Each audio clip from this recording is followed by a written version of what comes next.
यदा यदा हि धर्मस्य ग्लानिर्भवति भारत अभ्युत्थानम् अधर्मस्य तदात्मानं सृजाम्यहम् परित्राणाय साधूनां विनाशाय च दुष्कृताम् धर्म संस्थापनार्थाय संभवामि युगे युगे।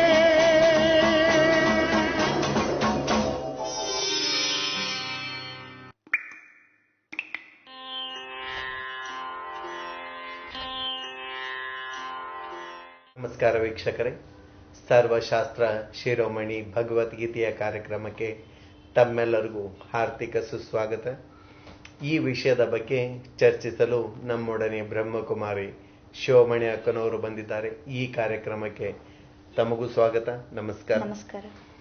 ಹಾಗಾದ್ರೆ ಹಿಂದಿನ ಸಂಚಿಕೆಯಲ್ಲಿ ನಾವು ಕರ್ಮ ಸನ್ಯಾಸ ಯಾವ ರೀತಿ ಮಾಡಬೇಕು, ಹಾಗಾದ್ರೆ ನಾವು ಕಾಡಿಗೆ ಹೋಗಿ ಕುಂತು ಪ್ರತಿಯೊಂದು ಮಾಡಿದ್ರೆ ಸಕ್ಸಸ್ಫುಲ್ ಆಗತ್ತಾ, ಏನು ಗೃಹಸ್ಥ ವ್ಯವಹಾರದಲ್ಲಿ ಇದ್ಕೊಂಡು ಮಾಡಿದ್ರೆ ಆಗತ್ತಾ?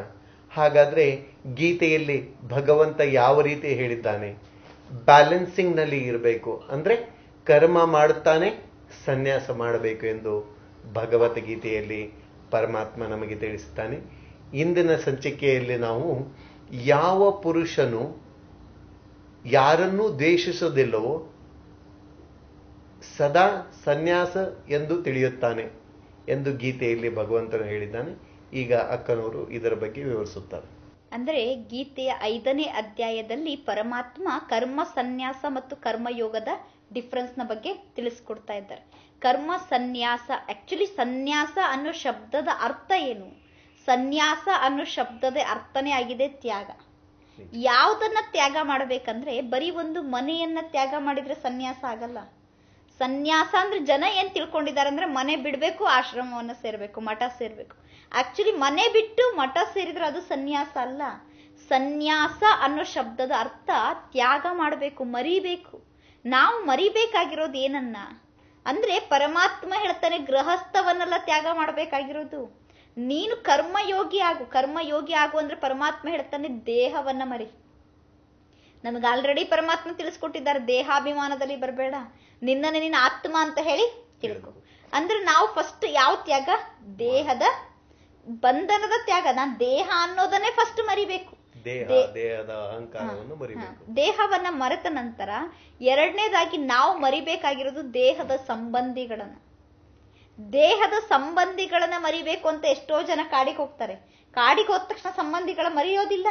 ಯಾಕಂದ್ರೆ ಎಲ್ಲಿಯವರೆಗೆ ನಮ್ಮನ್ನ ದೇಹ ಅಂತ ತಿಳ್ಕೊಳ್ತೀವೋ ಅಲ್ಲಿಯವರೆಗೆ ನಮಗೆ ದೇಹದಾರಿಗಳ ನೆನಪು ಬರ್ತಾನೆ ಇರ್ತದೆ.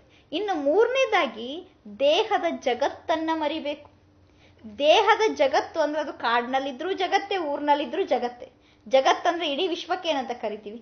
ಜಗತ್ತು. ಕಾಡು ಅದೇ ವಿಶ್ವದಲ್ಲಿದೆ, ಊರು ಕೂಡ ಅದೇ ವಿಶ್ವದಲ್ಲಿದೆ. ಹಾಗಿದ್ರೆ ನಾನು ಮರಿಬೇಕಾಗಿರೋದು ಒಂದು ಮನೆಯನ್ನ, ಒಂದು ಊರನ್ನಲ್ಲ, ನಾನು ಮರಿಬೇಕಾಗಿರೋದು ಇಡೀ ಜಗತ್ತನ್ನ. ಬೇಹದ್ದಿನ ಸನ್ಯಾಸ. ಇಡೀ ಜಗತ್ತನ್ನೇ ಬುದ್ಧಿಯಿಂದ ಮರಿಬೇಕು. ಎಲ್ಲವನ್ನೂ ಬುದ್ಧಿಯಿಂದ ಮರೆತು ಒಬ್ಬ ಪರಮಾತ್ಮನ ಧ್ಯಾನದಲ್ಲಿದ್ದು ಕರ್ಮವನ್ನ ಮಾಡುವಂತಹ ಅಭ್ಯಾಸವನ್ನ ಮಾಡಿದ್ರೆ ಅದು ನಿಜವಾದಂತಹ ಸನ್ಯಾಸ ಆಗಿದೆ. ಕರ್ಮ ಸನ್ಯಾಸ ಅಂದ್ರೆ ಕೆಲಸ ಬಿಟ್ರೆ ಸನ್ಯಾಸ ಆಗೋದಿಲ್ಲ. ಎಲ್ಲವನ್ನ ಮಾಡ್ತಾ ಇರಬೇಕು. ಎಲ್ಲಾ ಮಾಡ್ತಾ ಇದ್ರು ನಮಗೆ ಯಾರು ನೆನಪಿರ್ಬೇಕು? ಆ ಪರಮಾತ್ಮ ನೆನಪು ಇರಬೇಕು. ಆ ರೀತಿ ನಮ್ಮ ಜೀವನವನ್ನ ರೂಪಿಸ್ಕೊಳ್ಬೇಕು ಅಂತ ಭಗವಂತ ನಮಗೆ ಸ್ಪಷ್ಟೀಕರಣವನ್ನ ನೀಡ್ತಾ ಇದ್ದಾರೆ. ಈಗ ಶ್ರೀಧರಣ್ಣನವರು ಕೂಡ ಬಹಳ ಸುಂದರವಾದಂತಹ ಪ್ರಶ್ನೆಯನ್ನ ಕೇಳಿದ್ರು. ಯಾವ ಪುರುಷ ಯಾರನ್ನೂ ದ್ವೇಷಿಸೋದಿಲ್ಲ ಮತ್ತು ಯಾವುದನ್ನೂ ಬಯಸುವುದಿಲ್ಲ, ಆ ಕರ್ಮಯೋಗಿ ಸದಾ ಸನ್ಯಾಸಿ ಎಂದೇ ತಿಳಿಯಲು ಯೋಗ್ಯನಾಗಿದ್ದಾನೆ. ಯಾರನ್ನ ನಾನು ಸನ್ಯಾಸಿ ಅಂತ ತಿಳ್ಕೊಳ್ಬೇಕು ನಾವು? ಭಗವಂತ ಹೇಳ್ತಾನೆ ಸನ್ಯಾಸಿ ಅಂದ್ರೆ ಯಾರು? ಆಕ್ಚುಲಿ ಸನ್ಯಾಸ ಅಂತ ಯಾವ್ದಕ್ಕೆ ಕರೀತಾರೆ? ಸನ್ಯಾಸಿ ಅಂದ್ರೆ ಯಾರು ಅಂದ್ರೆ ಯಾರಿಗೆ ಯಾವುದನ್ನೂ ಬಯಸೋದಿಲ್ಲ. ಬಯಸೋದಿಲ್ಲ ಅಂದ್ರೆ ಇಚ್ಛೆನೇ ಇರಬಾರ್ದು. ಇಡೀ ಸೃಷ್ಟಿಯಲ್ಲಿ ಯಾರಿಗೆ ಇಚ್ಛೆ ಇಲ್ಲ? ಎಲ್ಲರಿಗೂ ಇಚ್ಛೆ. ಈ ಜಗತ್ತಿನಲ್ಲಿರೋ ಪ್ರತಿಯೊಬ್ಬ ಮಾನವನಿಗೂ ಇಚ್ಛೆ ಇದೆ. ಆದ್ರೆ ಇಚ್ಛೆ ಇಲ್ಲದೆ ಇರುವಂತಹ ಒಂದೇ ಒಂದು ಶಕ್ತಿ ಅಂದ್ರೆ ಅದು ಪರಮಾತ್ಮನ ಶಕ್ತಿ. ಪರಮಾತ್ಮನಿಗೆ ಈ ಜಗತ್ತಿನಲ್ಲಿ ಯಾವ ಇಚ್ಛೆನೂ ಇಲ್ಲ. ಅವನು ಏನನ್ನೂ ಬಯಸೋದಿಲ್ಲ. ಅದ್ರ ಜೊತೆಗೆ ಪರಮಾತ್ಮ ಯಾರನ್ನೂ ದ್ವೇಷಿಸೋದಿಲ್ಲ. ಯಾರನ್ನ ನೀನ್ ಸನ್ಯಾಸಿ ಅಂತ ತಿಳ್ಕೊಳ್ಬೇಕು ಅಂದ್ರೆ ಯಾರಿಗೆ ದ್ವೇಷನೂ ಇಲ್ವೋ, ಯಾರಿಗೆ ಯಾವುದೇ ಇಚ್ಛೆನೂ ಇಲ್ವೋ ಅವನು ನಿಜವಾದ ಸನ್ಯಾಸಿ ಅಂತ ಹೇಳಿ ಗೀತೆ ಹೇಳುತ್ತದೆ. ಹಾಗಿದ್ರೆ ಆ ಭಗವಂತನಲ್ಲಿರುವಂತಹ ಗುಣ, ದ್ವೇಷರಹಿತವಾದಂತಹ ಗುಣ, ಇಚ್ಛಾರಹಿತವಾದಂತಹ ಗುಣವನ್ನು ನಾವೇನ್ ಮಾಡ್ಕೊಳ್ಬೇಕು, ನಮ್ಮ ಜೀವನದಲ್ಲಿ ಧಾರಣೆ ಮಾಡಿಕೊಂಡ್ರೆ ನಾವೇ ನಿಜವಾದಂತಹ ಸನ್ಯಾಸಿಗಳು ಆಗ್ತೇವೆ. ಅದಕ್ಕೆ ಗೀತೆಯ ಅಧ್ಯಾಯ 5ರ 3ನೇ ಶ್ಲೋಕದಲ್ಲಿ ಪರಮಾತ್ಮ ಈ ಮಾತನ್ನ ಬಹಳ ಸುಂದರವಾಗಿ ತಿಳಿಸ್ಕೊಡ್ತಾರೆ. ಜ್ಞೇಯ ಸ ನಿತ್ಯ ಸನ್ಯಾಸಿ ಯೋನ ದ್ವೇಷ್ಟಿ ನ ಕಾಂಕ್ಷತಿ ನಿರ್ದ್ವಂದ್ವೋ ಹಿ ಮಹಾಬಾಹೋ ಸುಖಂ ಬಂಧು ಪ್ರಮುಚ್ಛತೆ.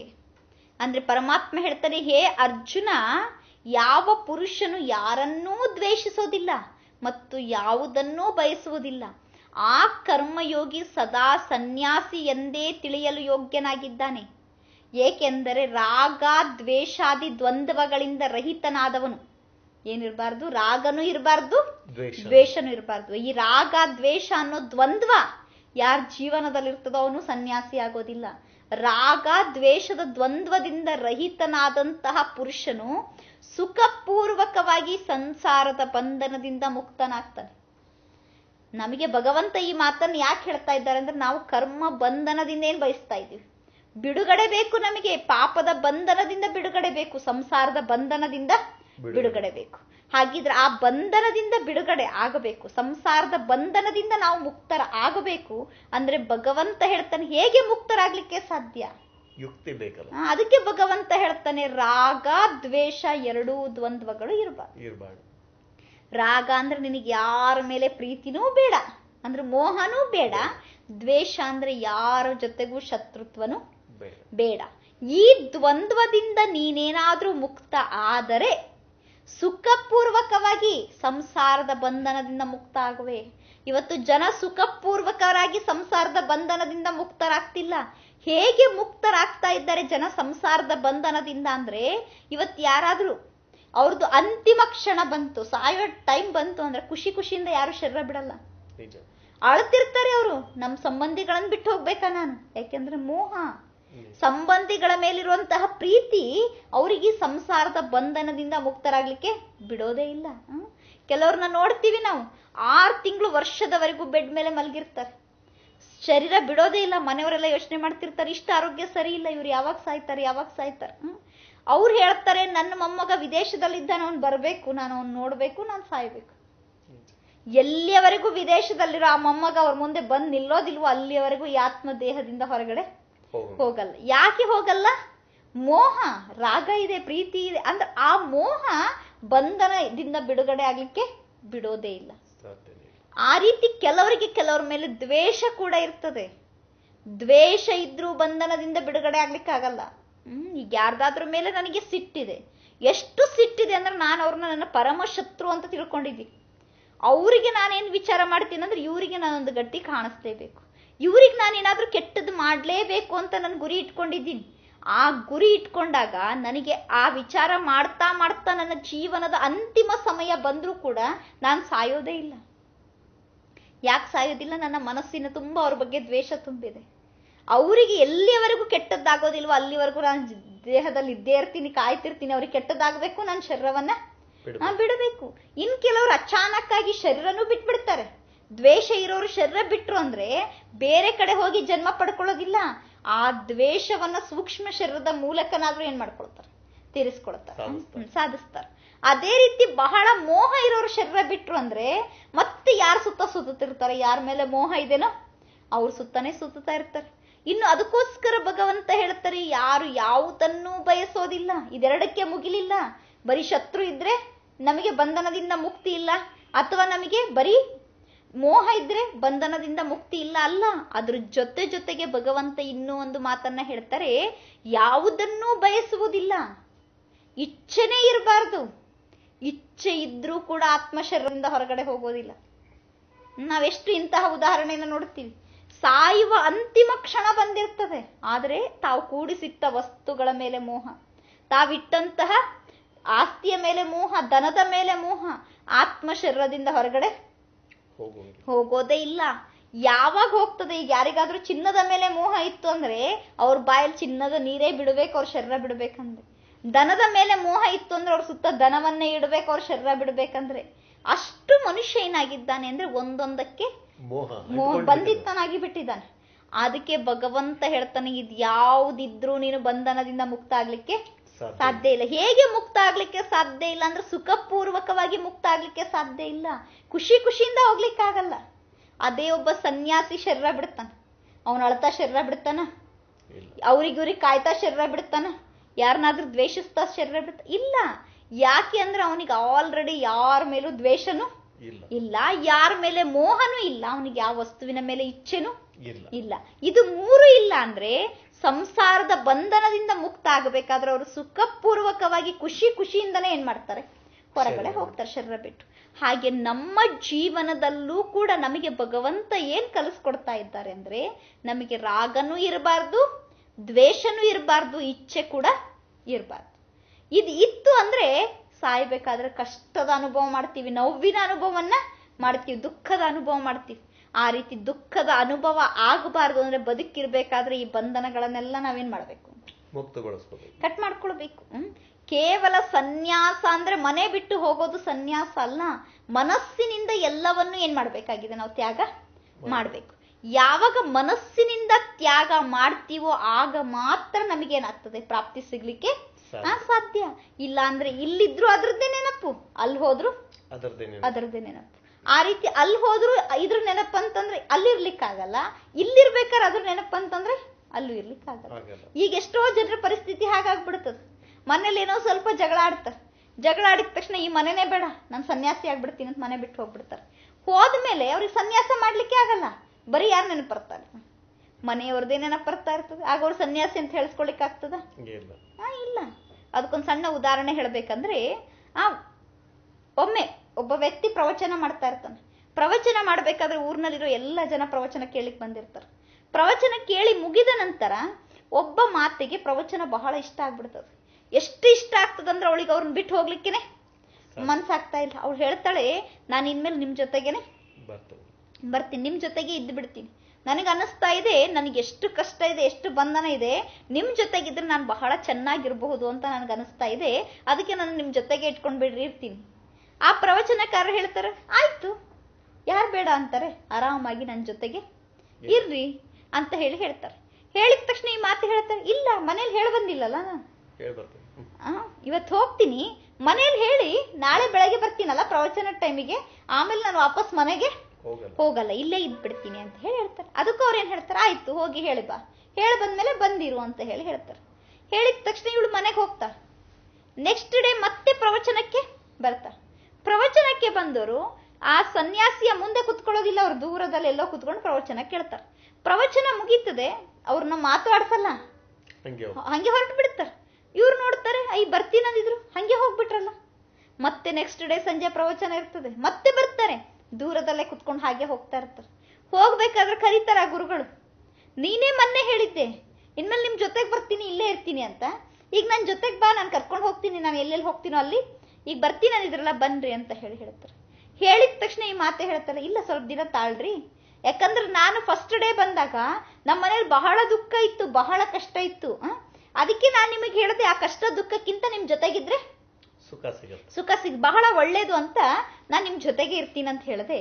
ಆದ್ರೆ ನಾನು ವಾಪಸ್ ಮನೆಗೆ ಹೋದ್ಮೇಲೆ ಮನೇಲಿರೋರಿಗೆಲ್ಲ ಯಾವಾಗ ನಾನು ಹೇಳಿದೆ, ಈ ರೀತಿ ನಮ್ಮ ಊರಲ್ಲಿ ಒಬ್ರು ಸನ್ಯಾಸಿಗಳು ಬಂದಿದ್ದಾರೆ, ಅವ್ರು ನನ್ನ ಕರ್ಕೊಂಡು ಹೋಗ್ತೀನಿ ಅಂದಿದ್ದಾರೆ, ಅವ್ರ ಜೊತೆಗೆ ಹೋಗ್ಬಿಡ್ತೀನಿ ಅಂತ ಹೇಳಿದ್ಮೇಲೆ ನಮ್ಮ ಮನೆಯವರೆಲ್ಲ ಮಾತಾಡ್ಕೊಂಡ್ರು.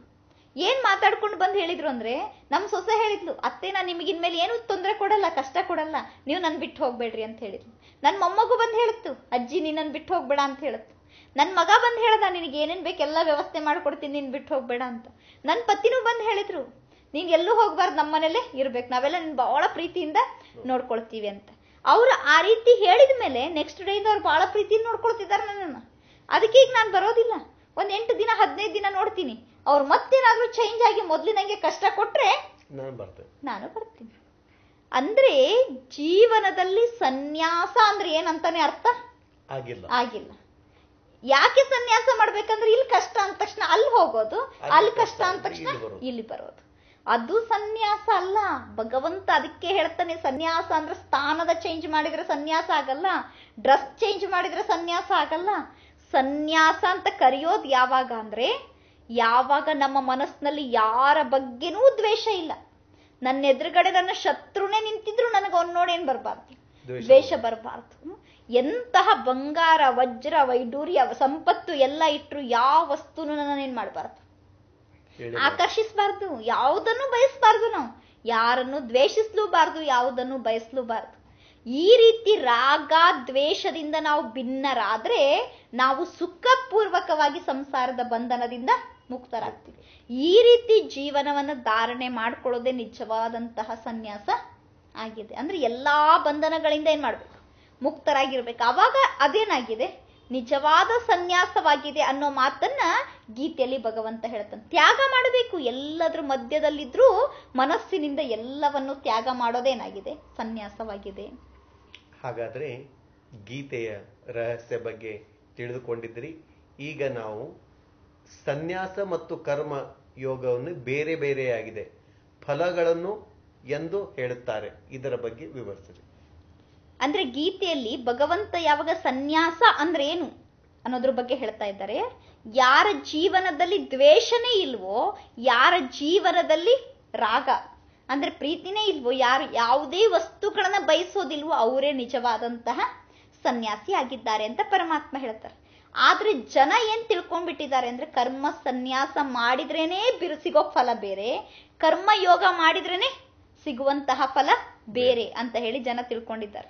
ಆದ್ರೆ ಭಗವಂತ ಏನ್ ಹೇಳ್ತಾನೆ ಅಂದ್ರೆ, ಕರ್ಮ ಸನ್ಯಾಸ ಮಾಡಿದಾಗ, ಗೃಹಸ್ಥ ಬಿಟ್ಟು ಸನ್ಯಾಸಿಗಳಾದಾಗ ಎಷ್ಟು ಫಲ ಸಿಗ್ತದೋ, ಗೃಹಸ್ಥದಲ್ಲಿದ್ದು ಕರ್ಮಯೋಗ ಮಾಡಿದ್ರೂ ಕೂಡ ಏನಾಗ್ತದೆ, ಅಷ್ಟೇ ಫಲ ಸಿಗ್ತದೆ. ಇದ್ರಲ್ಲಿ ಏನು ವ್ಯತ್ಯಾಸ ಇಲ್ಲ ಅನ್ನೋ ಮಾತನ್ನ ಗೀತೆಯ ಅಧ್ಯಾಯ 5ರ 4ನೇ ಶ್ಲೋಕದಲ್ಲಿ ಪರಮಾತ್ಮ ಹೇಳ್ತಾರೆ.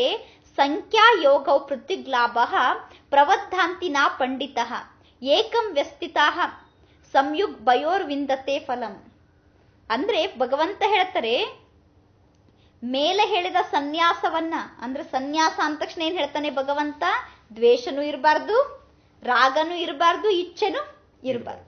ಈ ಮೂರನ್ನು ತ್ಯಾಗ ಮಾಡಿದ ಮೇಲೆ ಸಿಗುವಂತಹ ಫಲ ಏನಿದೆ, ಕರ್ಮಯೋಗಕ್ಕೂ ಮತ್ತು ಸನ್ಯಾಸ ಯೋಗಕ್ಕೂ ಜನ ಏನ್ ತಿಳ್ಕೊಂಡ್ಬಿಟ್ಟಿದ್ದಾರೆ ಅಂದ್ರೆ, ಸನ್ಯಾಸ ಮಾಡಿದ್ರೆ ಮೋಕ್ಷ ಸಿಗ್ತದೆ, ಮುಕ್ತಿ ಸಿಗ್ತದೆ, ಗೃಹಸ್ಥಿಗಳು ಬಂಧನದಲ್ಲಿ ಸಿಕ್ಕಾಕೊಳ್ತಾರೆ, ಸನ್ಯಾಸಿಗಳು ಇನ್ನೊಮ್ಮೆ ಪಾತ್ರ ಮಾಡ್ಲಿಕ್ಕೆ ಬರೋದೇ ಇಲ್ಲ, ಗೃಹಸ್ಥಿಗಳು ಪುನಃ ಪುನಃ ಜನನ ಮರಣದಲ್ಲಿ ಬರ್ಬೇಕಾಗ್ತದೆ. ಇದೆಲ್ಲ ಜನರು ತಿಳ್ಕೊಂಡಿದ್ದಾರೆ. ಆದ್ರೆ ಭಗವಂತ ಹೇಳ್ತಾನೆ, ಸನ್ಯಾಸ ಮತ್ತು ಕರ್ಮಯೋಗವನ್ನ ಮೂರ್ಖ ಜನ ಏನ್ ತಿಳ್ಕೊಂಡಿದ್ದಾರೆ. ಭಗವಂತ ಹೇಳ್ತಾನೆ, ಮೂರ್ಖರು ಈ ರೀತಿ ತಿಳ್ಕೊಂಡವ್ರು ಏನ್ ತಿಳ್ಕೊಂಡಿದ್ದಾರೆ ಅಂದ್ರೆ, ಅದನ್ನ ಮಾಡಿದ್ರೆ ಫಲ ಬೇರೆ, ಇದನ್ನ ಮಾಡಿದ್ರೆ ಫಲ ಬೇರೆ ಅಂತ ತಿಳ್ಕೊಂಡವ್ರು ಮೂರ್ಖರಾಗಿದ್ದಾರೆ. ಪಂಡಿತರು ಎಂದೂ ಈ ಮಾತನ್ನ ಹೇಳೋದಿಲ್ಲ.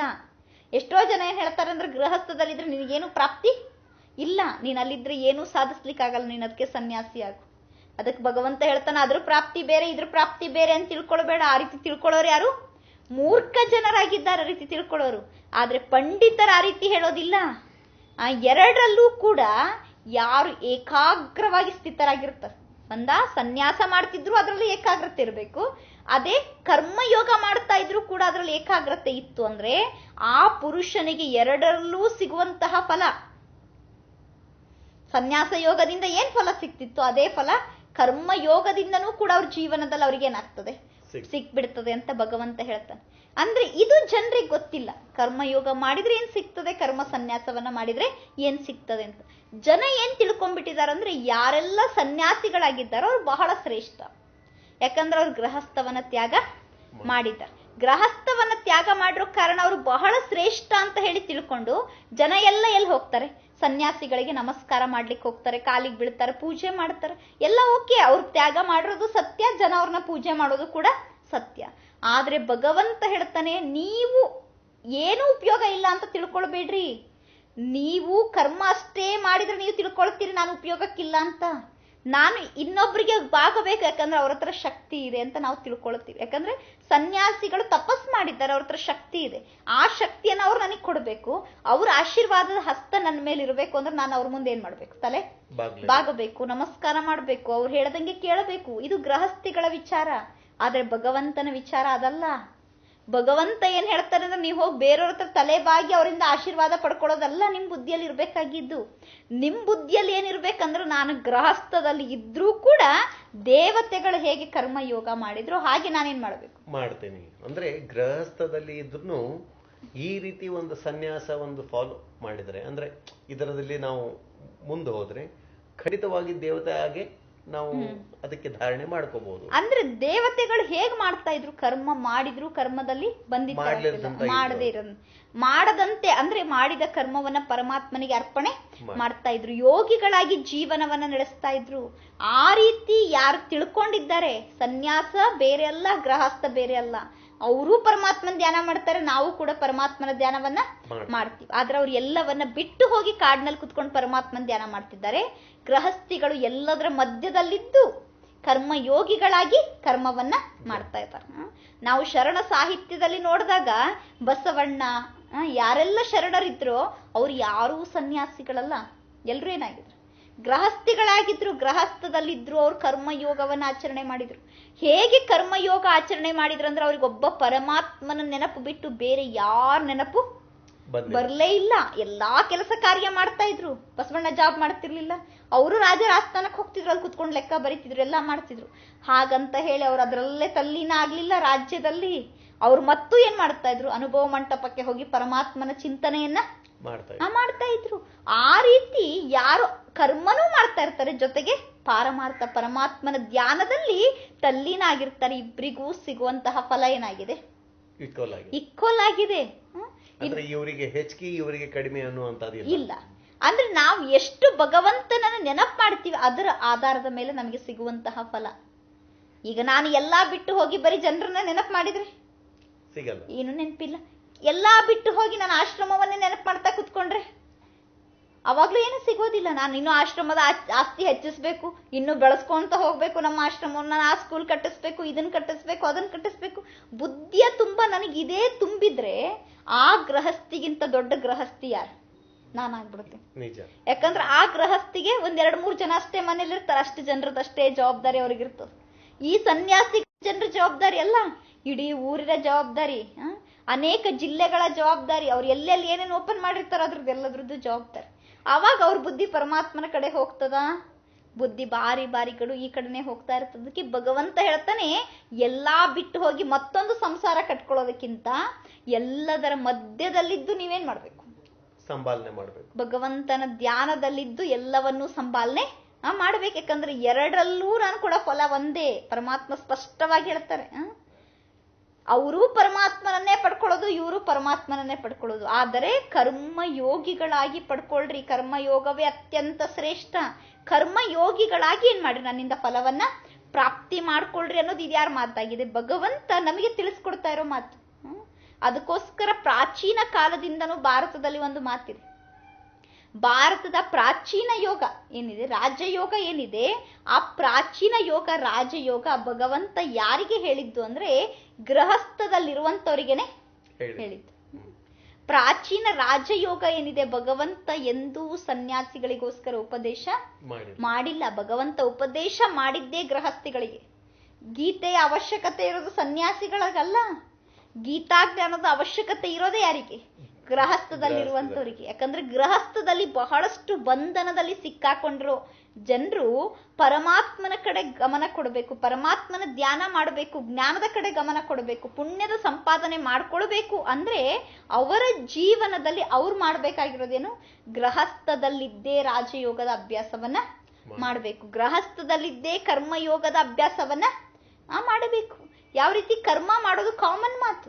ಕರ್ಮ ಮಾಡ್ಬೇಕಾದಾಗೆಲ್ಲ ನನಗೆ ಪರಮಾತ್ಮ ನೆನಪು ಮಾಡ್ಲಿಕ್ಕಾಗಲ್ಲ. ಕೆಲವರು ಏನ್ ಯೋಚನೆ ಮಾಡ್ತಾರಂದ್ರೆ, ಕರ್ಮ ಮಾಡ್ತಿದ್ರೆ ಬುದ್ಧಿ ಅದೇ ಕಡೆ ಹೋಗ್ತದೆ, ಅದಕ್ಕೆ ನಾನು ಕಾಡಿಗೆ ಹೋಗಿ ಕುತ್ಕೊಂಡು ತಪಸ್ ಮಾಡ್ತೀನಿ. ಕಾಡಿಗೆ ಹೋಗಿ ಕುತ್ಕೊಂಡು ತಪಸ್ ಮಾಡ್ತೀವಿ, ಎಷ್ಟು ದಿನ ಮಾಡ್ತೀವಿ? ಎಷ್ಟು ದಿನ ಮಾಡ್ಲಿಕ್ಕೆ ಸಾಧ್ಯ? ಒಂದ್ ಕಡೆ ಕಾಡಿನಲ್ಲಿ ಮಾಡಬಹುದು, ಒಂದು ತಿಂಗಳು ಮಾಡಬಹುದು, ಒಂದ್ ವರ್ಷನೂ ಮಾಡಬಹುದು. ಅದಕ್ಕಿಂತ ಮೀರಿ ಮಾಡಿ ಆಗಲ್ಲ. ಅಂದ್ರೆ ಕಾಡಿನಲ್ಲಿ ಒಂದೇ ಸ್ಥಾನದಲ್ಲಿ ಕುತ್ಕೊಂಡಾಗ ಅನೇಕ ವಿಚಾರಗಳು ನಡೀಲಿಕ್ಕೆ ಸ್ಟಾರ್ಟ್ ಆಗ್ತದೆ. ಅದಕ್ಕೆ ಭಗವಂತ ಹೇಳ್ತಾನೆ ಕರ್ಮದ ಜೊತೆಗೆ ಯೋಗ ಮಾಡು. ಕರ್ಮ ಮಾಡ್ಬೇಕಾದ್ರೆ ಏನು ನಮ್ಮ ಬುದ್ಧಿ ಎಲ್ಲ ನಮ್ ಯಾವ ಕೆಲಸ ಮಾಡ್ತಿರ್ತೀವಿ ಅದ್ರ ಕಡೆನೆ ಕಾನ್ಸಂಟ್ರೇಟ್ ಆಗಿರೋದಿಲ್ಲ. ಊಟ ಮಾಡ್ತಿರ್ತೀರಿ, ನಿಮ್ ಬುದ್ಧಿ ಎಲ್ಲ ಊಟದ ಕಡೆ ಇರ್ತದ? ಊಟ ಮಾಡ್ಬೇಕಾದ್ರೂ ನೀವು ಹಲವಾರು ಯೋಚನೆ ಮಾಡ್ತಿರ್ತೀರಿ, ಮುಂದೆ ಅಲ್ಲಿ ಹೋಗ್ಬೇಕು, ಇಲ್ಲಿ ಹೋಗ್ಬೇಕು, ಆ ಬಿಸ್ನೆಸ್ ಮಾಡ್ಬೇಕು, ಇದನ್ನ ಮಾಡ್ಬೇಕು. ಹೇಗೆ ಊಟ ಮಾಡ್ಬೇಕಾದ್ರೂ ನೀವು ಅನೇಕ ವಿಚಾರಗಳನ್ನ ಮಾಡ್ತಾ ಇರ್ತೀರ, ಅನೇಕ ಕೆಲಸ ಕಾರ್ಯಗಳ ಬಗ್ಗೆ ಚಿಂತನೆ ಮಾಡ್ತಾ ಇರ್ತಿರೋ, ಹಾಗೆ ಭಗವಂತ ಹೇಳ್ತಾನೆ ಪ್ರತಿಯೊಂದು ಕರ್ಮ ಮಾಡ್ಬೇಕಾದ್ರೆ, ಸ್ನಾನ ಮಾಡೋದು ಒಂದು ಕರ್ಮ. ಸ್ನಾನ ಮಾಡ್ಬೇಕಾದ್ರೆ ಬುದ್ಧಿಗೆ ಏನಾದ್ರೂ ಕೆಲಸ ಇದೆನಾ? ಊಟ ಮಾಡ್ಬೇಕಾದ್ರೆ ಬುದ್ಧಿ ಕೆಲಸ ಇಲ್ಲ, ಸ್ನಾನ ಮಾಡ್ಬೇಕಾದ್ರೆ ಬುದ್ಧಿ ಕೆಲಸ ಇಲ್ಲ, ಓಡಾಡ್ಬೇಕಾದ್ರೂ ಬುದ್ಧಿಗೆ ಕೆಲಸ ಇಲ್ಲ. ಅದೆಲ್ಲ ಮಾಡ್ಬೇಕಾದರೂ ಕೂಡ ನಾನೇನ್ ಮಾಡಬಹುದು? ಪರಮಾತ್ಮನ್ ನೆನಪು ಮಾಡಬಹುದು. ಆಫೀಸಿಗೆ ಹೋಗ್ತಾ ಇರ್ತಾರೆ, ಉದ್ಯೋಗ ವ್ಯವಹಾರ ಮಾಡ್ಲಿಕ್ಕೆ ಹೋಗ್ತಾ ಇರ್ತಾರೆ. ಸುಮ್ನೆ ಏನೇನೋ ಯೋಚನೆ ಮಾಡಿ ಹೋಗೋ ಬದಲು ನಾವು ಪರಮಾತ್ಮನ್ ಧ್ಯಾನ ಮಾಡ್ತಾ ಹೋದ್ವಿ ಅಂದ್ರೆ ಆಫೀಸಲ್ಲಿ ಹೋಗಿ ಕುತ್ಕೊಂಡ್ರು ಯಾರ ಸಹಯೋಗ ಸಿಗ್ತದೆ? ಆ ಭಗವಂತನ ಸಹಯೋಗ ಸಿಗ್ತದೆ. ಹೇಗ್ ಸಿಗ್ತದೆ ಅಂದ್ರೆ ಎಷ್ಟೇ ಕೆಲಸ ಇದ್ರು ನಮ್ ಕೆಲಸ ನಮಗೆ ಹೊರೆ ಅಂತ ಅನುಭವ ಆಗಲ್ಲ. ಈಸಿಯಾಗಿ ಪರಮಾತ್ಮ ನಮ್ಮ ಮೂಲಕ ಎರಡೂ ಫಲವನ್ನ ಪ್ರಾಪ್ತಿ ಮಾಡಿಸ್ತಾರೆ. ಒಂದ್ ಕಡೆ ಕರ್ಮನೂ ನಡೀತಾ ಇರ್ತದೆ, ಇನ್ನೊಂದ್ ಕಡೆ ಯೋಗ ಕೂಡ ನಡೀತಾ ಇರ್ತದೆ. ಆಗ ನಮ್ಮ ಜೀವನದಲ್ಲಿ ಸಫಲತೆಯ ಪ್ರಾಪ್ತಿ ಸಹಜವಾಗಿ ಆಗ್ತಾ ಇರ್ತದೆ. ಅದಕ್ಕೆ ಭಗವಂತ ಹೇಳ್ತಾನೆ ಎರಡರಲ್ಲಿ ಯಾವುದನ್ನಾದ್ರೂ ಮಾಡ್ರಿ. ಸನ್ಯಾಸ ಅಂದ್ರೆ ಒಂದ್ ಕಡೆ ಜಗತ್ತನ್ನ ಮರೆತು ನನ್ನ ನೆನಪು ಮಾಡೋ ಅಭ್ಯಾಸನಾದ್ರೂ ಮಾಡ್ರಿ, ಇಲ್ಲ ಗೃಹಸ್ಥಿಗಳಾಗಿ ಕೈಯಿಂದ ಕೆಲಸ ಮಾಡ್ತಾ ಇದ್ರು ಬುದ್ಧಿಯಿಂದ ನನ್ನ ನೆನಪು ಮಾಡುವಂತಹ ಅಭ್ಯಾಸವನ್ನ ಮಾಡ್ರಿ. ಎರಡರಲ್ಲಿ ನೀವು ಯಾವುದನ್ನ ಮಾಡಿದ್ರು ನೀವು ನನ್ನನ್ನೇ ಪಡ್ಕೊಳ್ತೀರಿ. ಯಾರನ್ನ ಪಡ್ಕೊಳ್ಬೇಕಾಗಿದೆ? ಈಗ ನಾವು ಪರಮಾತ್ಮನನ್ನ ಪಡ್ಕೊಳ್ಬೇಕು. ಯಾವುದು ಮಾಡಿದ್ರು ನಾನೇ ನಿಮಗೆ ಸಿಗೋದು ಅನ್ನೋ ಮಾತನ್ನ ಗೀತೆಯಲ್ಲಿ ಭಗವಂತ ಬಹಳ ಸುಂದರವಾಗಿ ತಿಳಿಸ್ಕೊಡ್ತಾ ಇದ್ದಾರೆ. ಅಕ್ಕನವರು ಗೀತೆಯ ರಹಸ್ಯ ಬಗ್ಗೆ ತುಂಬಾ ಚೆನ್ನಾಗಿ ವಿವರಿಸಿದ್ರು. ಅಕ್ಕನವರಿಗೆ ಧನ್ಯವಾದಗಳು, ನಮಸ್ಕಾರ. ವೀಕ್ಷಕರೇ, ಹಾಗಾದ್ರೆ ಭಗವಂತನಿಗೆ ಪಡೆಯಲಿಕ್ಕೆ ಕಾಡಿಗೆ ಹೋಗ್ಬೇಕೆ? ಹಾಗಾದ್ರೆ ಭಗವಂತನಿಗೆ ಅವನ ಜೊತೆಯಲ್ಲಿ ಸಂಬಂಧ ಇಡಬೇಕಂದ್ರೆ ಸನ್ಯಾಸವನ್ನ ಆಗಿ ಕಾಡಿಗೆ ಹೋಗಿ ತಪಸ್ಸು ಮಾಡಬೇಕು. ಭಗವಂತ ಗೀತೆಯಲ್ಲಿ ಈ ಮಾತು ಯಾವುದು ಹೇಳಿಲ್ಲ. ಹಾಗಾದ್ರೆ ಗೀತೆಯಲ್ಲಿ ಭಗವಂತ ಏನು ಹೇಳಿದ? ಗೃಹಸ್ಥ ಸಂಪಾಲನೆ ಮಾಡಿ ಕರ್ಮ ಸನ್ಯಾಸ ಮಾಡು. ಅಂದ್ರೆ ಈ ಕಡೆ ಗೃಹಸ್ಥವನ್ನು ಸಂಪಾಲನೆ ಮಾಡಬೇಕು, ಈ ಕಡೆ ಬಿಸ್ನೆಸ್ ಅನ್ನು ಸಂಪಾಲನೆ ಮಾಡಬೇಕು. ಆದ್ರೆ ಸನ್ಯಾಸ ರೂಪದಲ್ಲಿ ಅವನಿಗೆ ಯಾವ ರೀತಿ ನೆನಪು ಮಾಡಬೇಕು? ವೀಕ್ಷಕರೇ, ಗೀತೆಯ ರಹಸ್ಯ ಬಗ್ಗೆ ನನಗೆ ತುಂಬಾ ಚೆನ್ನಾಗಿ ಅರ್ಥವಾಗಿದೆ. ಗೀತೆಯ ರಹಸ್ಯ ಬಗ್ಗೆ ತಮಗೂ ಸಹ ಅರ್ಥವಾಗಿರಬಹುದು ಎಂದು ಭಾವಿಸುತ್ತೇನೆ. ಮತ್ತೆ ಮುಂದಿನ ಸಂಚಿಕೆಯಲ್ಲಿ ಗೀತೆಯ ಪ್ರತಿಯೊಂದು ಭಗವಂತನ ಮಹಾವಾಕ್ಯ ಆಳ ವಿಚಾರವನ್ನು, ಅದರ ಏನು ಒಂದು ಶಕ್ತಿ ಇದೆ, ಆ ಪರಮಾತ್ಮ ನಮಗೆ ಏನು ಹೇಳಿದಾನೆ, ಅದರ ಬಗ್ಗೆ ಮತ್ತೆ ಮುಂದಿನ ಸಂಚಿಕೆಯಲ್ಲಿ ತಿಳ್ಕೊಳ್ಳೋಣ. ನಮಸ್ಕಾರ. ಸತ್ಯ ಗೀತೆ ಶಿವನ ಭಗವದ್ಗೀತೆ, ಇದೇ ಸತ್ಯ ಗೀತೆ ಶಿವನ ಭಗವದ್ಗೀತೆ, ಸತ್ಯ ಜ್ಞಾನದಾತ ಪರಮಗೀತೆ, ಸತ್ಯ ಜ್ಞಾನದಾತ ಪರಮಗೀತೆ, ಪರಮಾತ್ಮ ನುಡಿಸೋ ಈ ಮಧುರ ಗೀತೆ, ಇದೇ ಸತ್ಯ ಗೀತೆ ಶಿವನ ಭಗವದ್ಗೀತೆ, ಇದೇ ಸತ್ಯ ಗೀತೆ ಶಿವನ ಭಗವದ್ಗೀತೆ.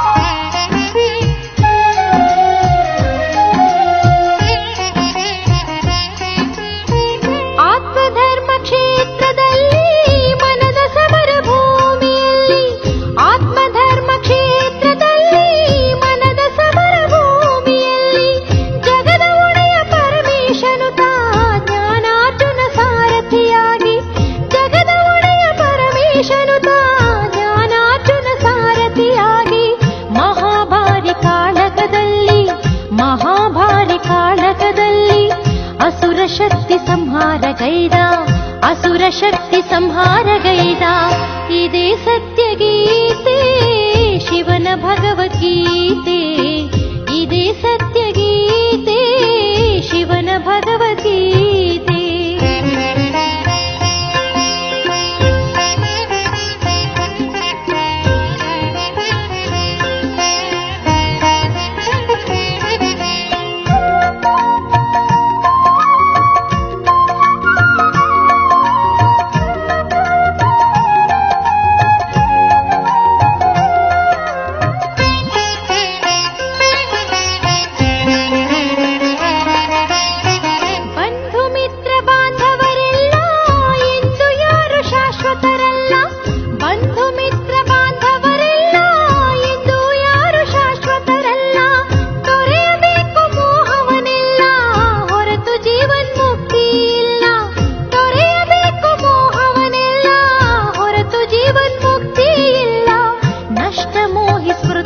ಲಬ್ಧ ನಷ್ಟ ಮೋಹಿ ಸ್ಮೃತಿರ್ಲಬ್ಧ ಕರ್ಮಗಳ ಗತಿಯನ್ನು ತಿಳಿಸುತ್ತ ಧರ್ಮ ಸ್ಥಾಪನೆಗೈಯುತ್ತಲಿರುವ ಇದೇ ಸತ್ಯಗೀತೆ ಶಿವನ ಭಗವದ್ಗೀತೆ ಇದೇ ಸತ್ಯಗೀತೆ ಶಿವನ ಭಗವದ್ಗೀತೆ